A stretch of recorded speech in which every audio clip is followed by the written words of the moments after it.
Ողջույն ձեզ սիրելի հայրենակիցներ, Հայաստանի Հանրապետության Շահումյան մշակութային հասարակական կազմակերպությունը ողջունում է մեր սիրելի հայրենակիցներին։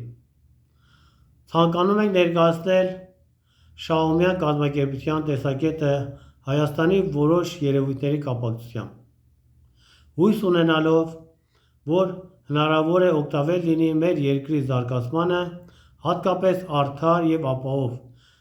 երկիր կառուցելու ուղղությամբ։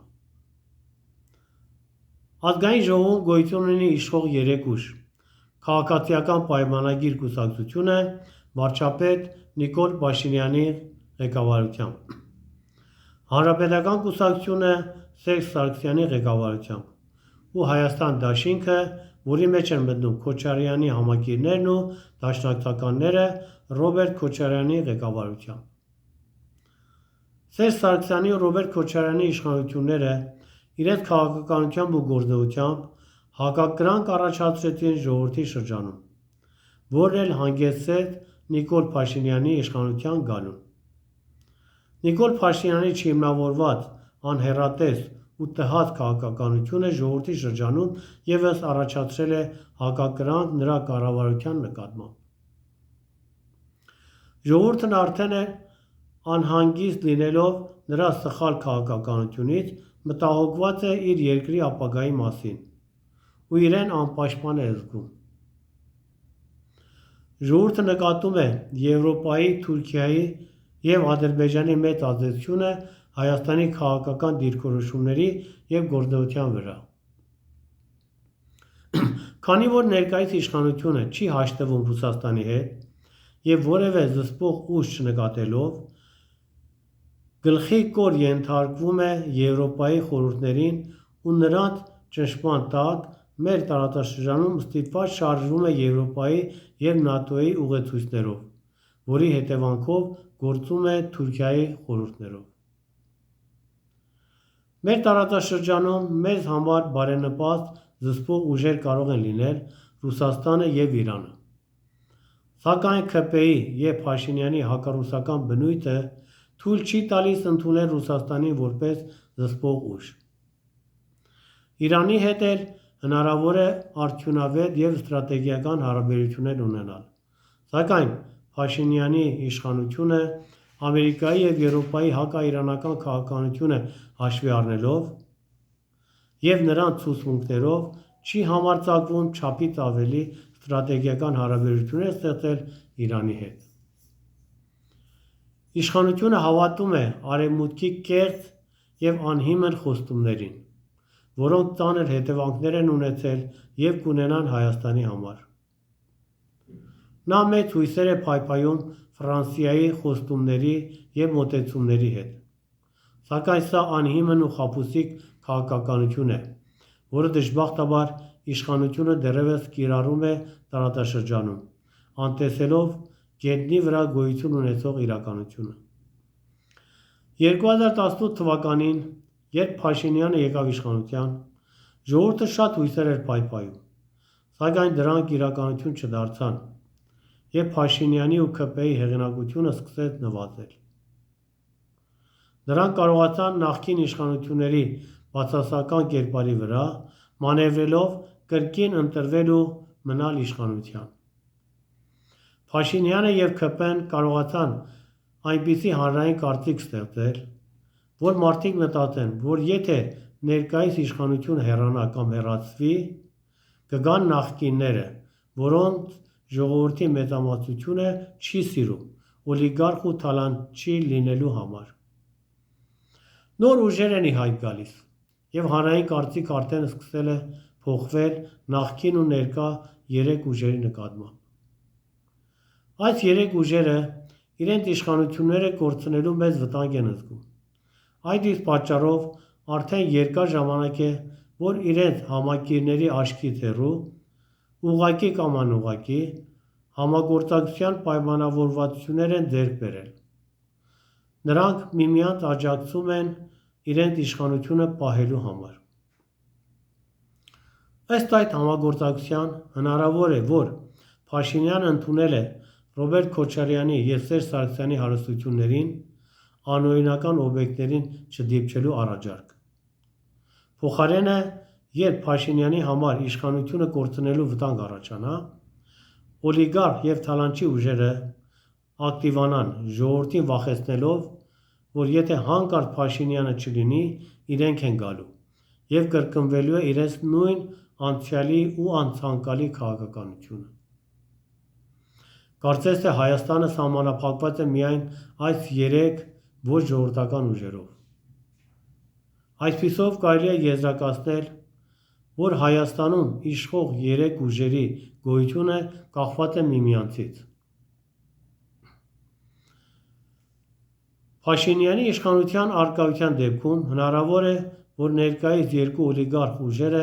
իրենց ներկայությունը պահպանեն Ազգային ժողովում։ Սակայն նրանք լավ են գիտակցում, որ Փաշինյանի բացակայության կամ փոքրամասնության լինելու պարագայում Ազգային ժողովում նրանց մաս կազմելու չանսը նվազելու է։ Վերջին ամիսներին երկրում անարդարությունների և օրինախախտումների բացահայտումները մեծ ազդեցություն են թողել հանրային կարծիքի վրա։ Բացահայտվել է ներկայիս ու նախկին իշխանավորների ուղղակի կամ անուղղակի համագործակցությունը։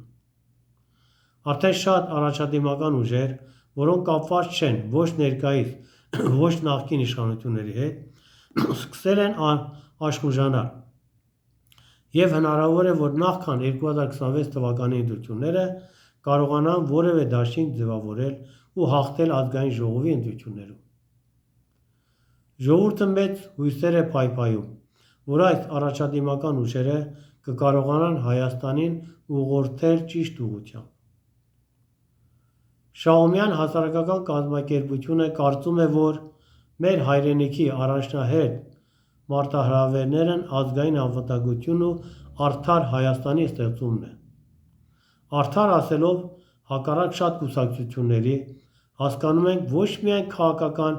այլ նաև տնտեսական արդարություն, որտեղ պետք է ապահովվի և պաշտպանվի լայն մասսաների աշխատավորների, աշխատավարձ ստացողների ու գյուղացիների տնտեսական շահերը։ Նրանց ներկայացուցիչները պետք է ընդգրկված լինեն Ազգային ժողովում։ Ազգային ժողովը չպետք է լինի միայն մեծահարուստների ու գործատուների ներկայացուցիչների հավաքատեղ։ Ըստ մեր հայեցակարգի ու գաղափարախոսության, մեր ծրագիրը ամբողջովին տարբերվում է անցյալի ու ներկայիս իշխանավորների կամ իշխող կուսակցությունների քաղաքական ու տնտեսական ծրագրերից։ Ապագայի ժողովրդական իշխանությունը, որտեղ ժողովրդական չորրորդ ուժերը ազդեցիկ դեր են կարող ունենալ, հնարավոր է կարողանան կիրառել հետևյալ քայլերը. ազգայնացնել բոլոր հանքերը, որոնք պատկանում են ժողովրդին, ազգայնացնել մեծ բանկերը և թույլ չտալ, որ բանկերը, ծառայելով ֆինանսական կապիտալին, ժողովրդին շահագործեն։ Չինաստանի տնտեսական համակարգի և կապիտալիզմից դեպի սոցիալիզմի անցման մոդելը շատ օգտավեր կարող է լինել Հայաստանում տնտեսական համակարգ ստեղծելու գործում։ Մեր երկրի շահերը համընկնում են առաջին հերթին Արևելքի շատ երկրների շահերի հետ։ Պահպանելով լավ հարաբերություններ Ամերիկայի և Եվրոպայի հետ, պետք է գիտակցել, որ մեր ստրատեգիական հարաբերությունները Ռուսաստանի և Իրանի հետ են կարող լինել։ Հայաստանը միայնակ դժվար կարողանա ապահովել իր ազգային անվտանգությունը տարածաշրջանում և աշխարհում։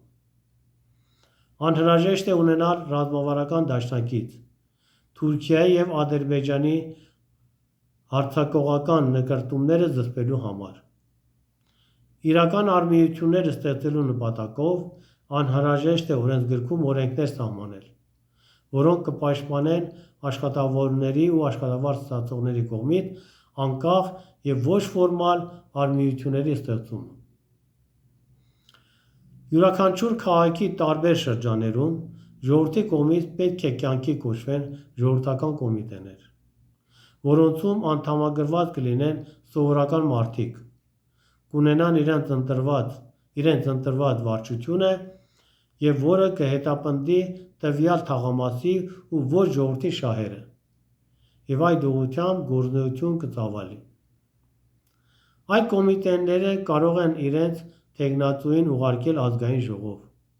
Այսպիսով, ազգային ժողովի բնույթը կլինի ժողովրդական մասսաների եւ ոչ թե անցյալի կամ ներկայի մեծահարուստների կամ ֆինանսական կապիտալով օժտված ներկայացուցիչների կամ օլիգարխների հավաքատեղ։ BRICS-ին անդամակցելով մեզ համար ավելի բարենպաստ հող կստեղծվի միջազգային տնտեսական հարաբերություններում։ Սահմանադրության փոփոխություններ անհրաժեշտ են, բայց ոչ թե մակերեսային, ոչ թե Թուրքիայի եւ Եվրոպայի ճնշման ներքո նրանց ցանկությունները իրագործելու համար, այլ սահմանադրական խորքային փոփոխություններ են պետք, որոնք մեծ ազդեցություն կառաջացնեն ժողովրդի տնտեսական ու քաղաքական կյանքում։ Դասեր քաղելով անցյալից եւ օգտվելով սովետական Հայաստանի փորձից,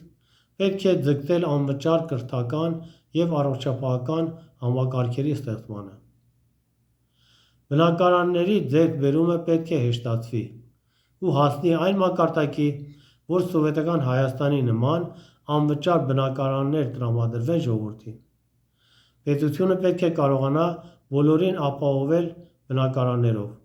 Սա պետք է լինի առաջադիմական պետության պարտականություններից ամենակարևորներից մեկը։ Դատական համակարգը պետք է լինի ուժեղ եւ անկախ, որը խիստ հավասար վերաբերմունք կցուցաբերի բոլոր տնտեսական ու քաղաքական օրինախախտումների նկատմամբ։ Արդյունաբերությունը պետք է լինի պետության ուշադրության կենտրոնում։ Հայաստանը չպետք է հենվի միայն հարկեր ստանալու վրա ու լինի հարկ ստացող երկիր, այլ պետք է պետականացվեն բոլոր խոշոր ստրատեգիական գործարանները, որոնց շահույթով հնարավոր կդառնա բարելավել ժողովրդի կենսամակարդակը։ Ռազմաարդյունաբերությունը պետք է լինի պետության հսկողության եւ ֆինանսավորման ներքո։ Ուժեղ թափով պետք է զարկ տալ ժամանակակից ռազմաարդյունաբերությանը։ Ձգտել ունենալ հզոր, կարգապահ, մասնագիտացված ու ժամանակակից բանակ, որպես Հայաստանի ինքնիշխանությունը ապահովող երաշխիք։ Արգելել կամ խիստ հսկողության տակ վերցնել Հայաստանում օտարերկրյա ֆինանսական օգնություններով գործող ոչ պետական կազմակերպությունները, NGO-ները։ Պետք է բարձրացվի ազգային անվտանգության ծառայության մակարդակը։ Սա պետության ամենակարևոր պարտականություններից մեկը պետք է համարել։ Ազգային անվտանգության ծառայությունը պետք է նպաստի երկրի անվտանգությանը եւ պետականության հիմքերի ամրապնդմանը եւ ոչ թե եկող ու գնացող իշխանությունների պահպանմանը։ Կարևորել Սփյուռքի ներուժը, ուսումնասիրել Սփյուռքի նախարարության վերականգնման հարցը եւ մեխանիզմներ սահմանել ճիշտ ձևով օգտագործելու սփյուռքահայության պոտենցիալ ուժը պետականության հիմքերը ամրապնդելու հարցում եւ երկրի զարգացման բոլոր բնագավառներում։ Ուժեղ պայքար տանել անգիրագիտության դեմ, որն առաջացել է դժբախտաբար սովետական Հայաստանի փլուզումից հետո։ Օգտվել սովետական Հայաստանի հարուստ փորձից։ Մշակույթի բնագավառի աշխատողները պետք է ֆինանսապես լինեն ապահովված, որպեսզի կարողանան ստեղծագործել եւ նպաստել երկրի հոգեվոր կյանքի զարգացմանը։ Սահմանափակել գործատուների ու մեծահարուստների քաղաքականությամբ զբաղվելը, որովհետև այդ քաղաքականությունը կլինի իրենց շահերի օգտին, ժողովրդի եւ երկրի վնասին։ Ավելի լավ կլինի նրանք կզբաղվեն երկրի տնտեսության զարգացմամբ։ Շնորհակալություն ենք հայտնում ձեր ուշադրության համար։